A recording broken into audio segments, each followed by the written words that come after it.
Assalamualaikum warahmatullahi wabarakatuh. Perkenalkan, saya Nova Felicia dengan NPM 2024 11 0015. Perkenalkan, saya Masjida dengan NPM 2024 11 0018. Perkenalkan, saya Dinda Wianjani dengan NPM 2024 11 0009. Di sini kami akan menjelaskan final project basis data One Health Medical Database. Di sini saya akan menjelaskan mengenai latar belakangnya. Dalam era digitalisasi kesehatan, perusahaan asuransi seperti Health One menghadapi tantangan kompleks dalam mengelola data medis yang terfragmentasi. Sistem manual yang berjalan selama ini menyebabkan inefisiensi dalam proses klaim, kesulitan melacak riwayat kunjungan pasien, dan ketidakmampuan memantau resep obat secara komprehensif. Health One Medical Database hadir sebagai solusi strategis dengan merancang model data terpusat yang mengintegrasikan seluruh pemangku kepentingan, termasuk pasien, dokter, rumah sakit, dan pihak asuransi. Desain basis data ini tidak hanya memenuhi kebutuhan transaksional harian seperti pelacakan klaim dan resep, tetapi juga mendukung analisis tren kesehatan dan pemodelan prediktif untuk pengambilan keputusan bisnis. Baiklah, di sini saya akan menjelaskan langkah pertama, yaitu identifikasi entitas dan atribut utama. Pada tahap awal, kami mengidentifikasi entitas inti yang perlu di sistem, yaitu pasien, dokter, hospital, visit, insurance company, drug, dan prescription.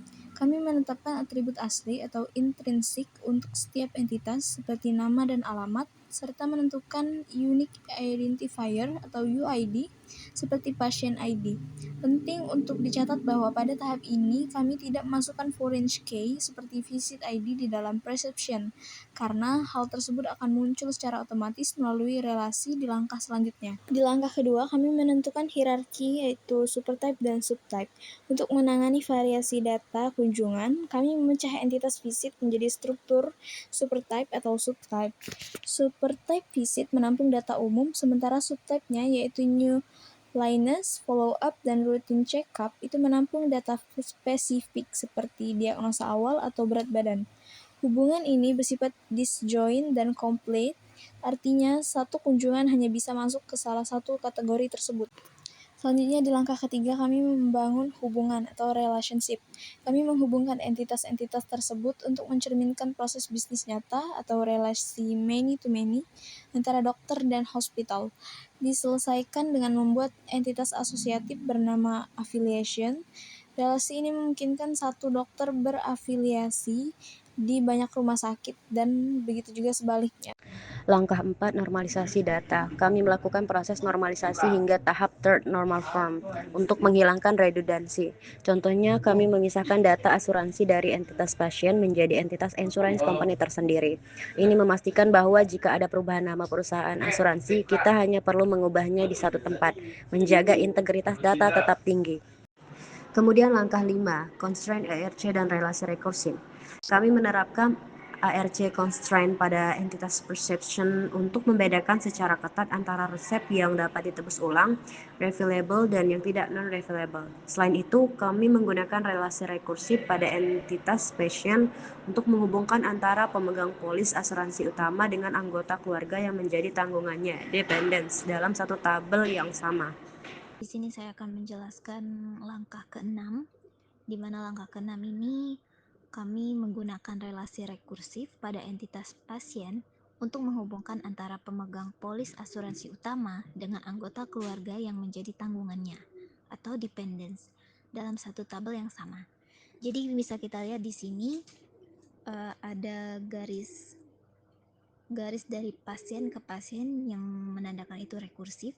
Jadi di sini bahasa artinya itu each patient must covered by one patient, artinya seorang pasien pasti di cover oleh pasien, dan sebaliknya bisa kita baca yaitu each patient maybe holds insurance for one or more patient.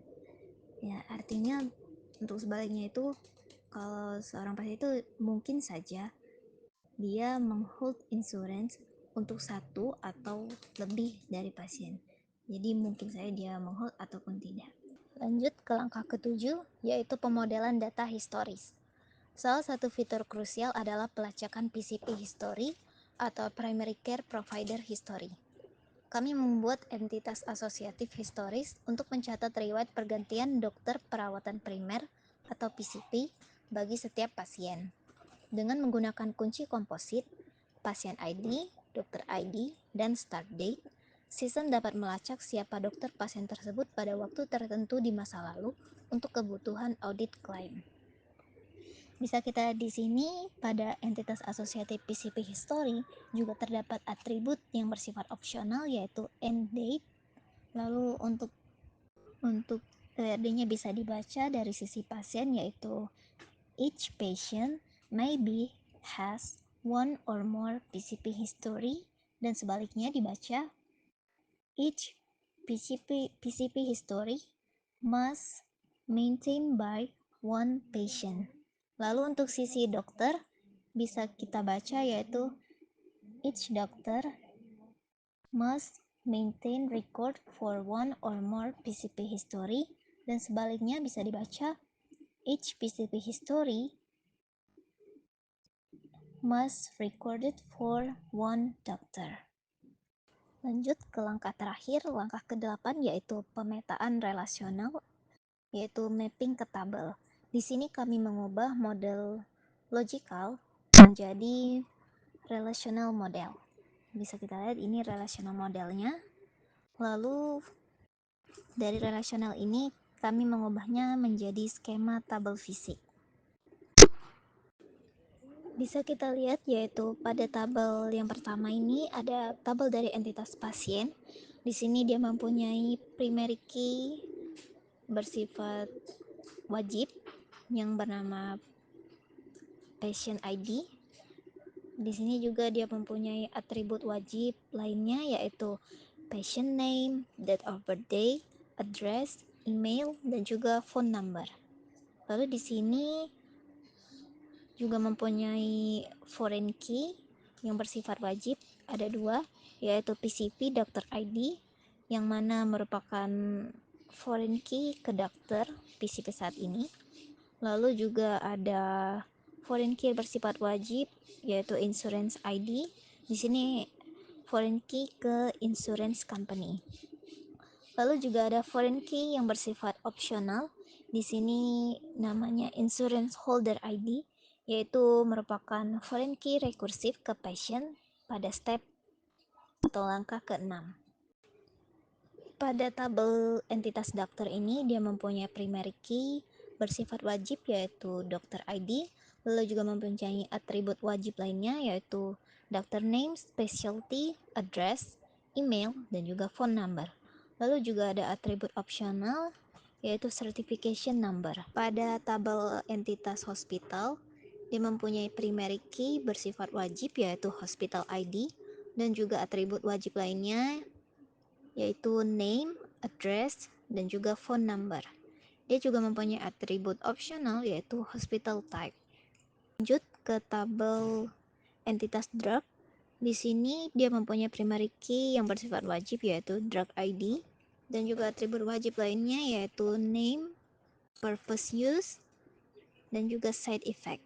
Tabel entitas insurance company dia mempunyai primary key bersifat wajib yaitu insurance ID, dan juga atribut wajib yaitu insurance name. Lalu di sini kita juga mempunyai tabel asosiatif yaitu sebagai resolusi dari relasi many to many dan historis. Yang pertama ada tabel asosiatif dari dokter hospital sebagai resolusi dari relasi many to many dokter dan rumah sakit. Di sini dia mempunyai primary key dan juga foreign key bersifat wajib, dan yaitu namanya dokter ID. Di sini dia sebagai primary key komposit dan juga foreign key ke dokter. Lalu yang kedua ada primary key dan foreign key bersifat wajib yaitu hospital ID, di mana dia ini primary key komposit dan juga foreign key ke hospital. Lalu juga ada atribut opsional yaitu affiliation date yang merupakan atribut non-key. Untuk tabel asosiatif kedua yaitu PCP History, dia mempunyai key type yang pertama itu primary key dan juga sebagai foreign key bersifat wajib, namanya patient ID. Dia merupakan bagian primary key composite dan juga foreign key ke pasien. Lalu juga ada yang kedua bersifat primary key dan juga foreign key bersifat wajib, yaitu dokter ID yang merupakan bagian primary key composite dan juga foreign key ke dokter. Lalu ada juga primary key bersifat wajib yaitu start date, merupakan bagian PK composite atau primary key. Lalu yang terakhir ada atribut opsional yaitu end date. Lanjut ke tabel kunjungan atau Di sini visit. kami menggunakan model single table atau di mana model semua tunnel, data kunjungan disatukan dalam satu tabel bernama dengan visit bantuan kolom dengan discriminator, bantuan kolom yaitu visit discriminator, type. yaitu visit Di sini type. bisa kita lihat Di sini bisa kita lihat tabel ini bahwa mempunyai primary key yang bersifat wajib bernama visit ID. Lalu ID. juga ada atribut Lalu wajib juga ada yaitu atribut visit wajib date. yaitu visit Di date. sini juga ada foreign key bersifat wajib bersifat patient wajib, ID namanya yang patient merupakan ID, foreign key yang ke merupakan pasien. foreign key ke Lalu pasien. ada Foreign ada key bersifat wajib, foreign key namanya bersifat dokter wajib ID, namanya dokter merupakan ID, foreign key merupakan ke foreign dokter. key ke dokter. Lalu foreign key terakhir namanya bersifat hospital wajib, ID, namanya merupakan hospital foreign ID, key ke hospital. merupakan foreign key ke hospital. Di sini juga ada Di atribut sini juga wajib ada yaitu atribut visit type wajib yang yaitu merupakan visit type sebagai yang merupakan discriminator. sebagai discriminator. Lalu ada atribut opsional yaitu symptom notes. Di sini juga ada yang sebenarnya ini atribut milik milik tapi subtype, karena ini menggunakan implementasi single table, jadi kita definisikan sebagai opsional walaupun aslinya dia wajib.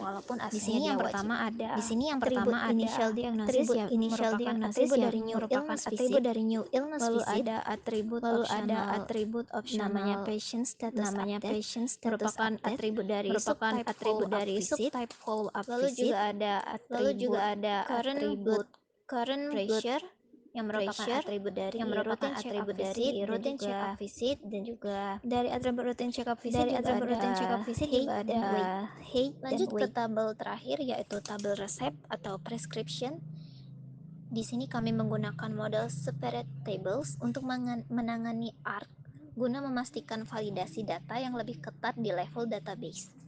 Jadi di sini bisa kita lihat tabel prescription sebagai super type.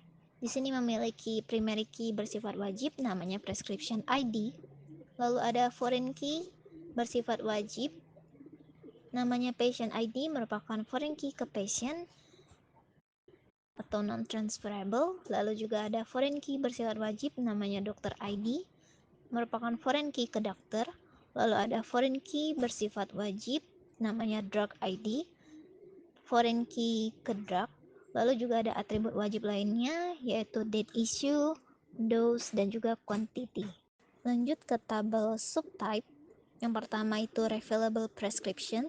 Di sini dia mempunyai atribut pertama yaitu primary key dan juga foreign key bersifat wajib namanya prescription ID yang merupakan primary key dan foreign key ke prescription. Lalu ada atribut atau kolom wajib namanya number of refills dan juga refill size. Lanjut ke tabel berikutnya yaitu non-refillable prescription. Dia mempunyai satu kolom dengan tipenya primary key dan foreign key bersifat wajib namanya prescription ID yang merupakan primary key dan juga foreign key ke prescription. Project dari kelompok kami. Wassalamualaikum warahmatullahi wabarakatuh.